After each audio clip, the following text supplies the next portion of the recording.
আপনারা নাকি একদম অফিসিয়াল প্রোডাক্টগুলো প্রোভাইড করতেছেন এমডক্স এর। তার আগে আমি জানতে চাই, আপনাকে যদি আমি ওয়ারেন্টি দিতে চাই, 1 বছর নেবেন, 3 বছর নেবেন, না 5 বছর নেবেন? অবশ্যই বেশিটা নিব আমি। বেশিটা যদি নিতে চান তাইলেই এমডক্স নিতে হবে। কারণ এমডক্স কি দিচ্ছে? এমডক্স দিচ্ছে 5 বছরের গ্লোবাল ওয়ারেন্টি, যার মধ্যে থাকছে 1 বছরের রিপ্লেসমেন্ট গ্যারান্টি, 2 বছরের সার্ভিস ওয়ারেন্টি, আর 2 বছরের পার্টস ওয়ারেন্টি। অন্য কিছু নেবেন?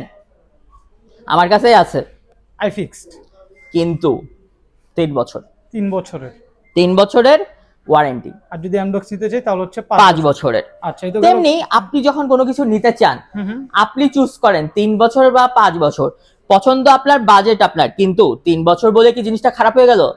নো, ব্যাপারটা কিন্তু তা না। 3 বছর আরো বেশি আপগ্রেড, কিন্তু কাহিনী কি, এটা আমরা নিজেরা নিয়ে আসছি। আই ফিক্স ফার্স্ট, তো এটার দায়িত্ব আমাদের, নিজস্ব প্রোডাক্ট। আর এমডক্স এটা একটা গ্লোবাল প্রোডাক্ট, আর দায়িত্ব কাদের? এমডক্স এর।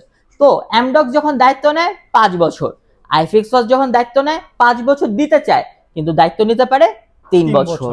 কেন? কারণ মার্কেটে সবাই তো 3 বছরের বেশি দিচ্ছে না।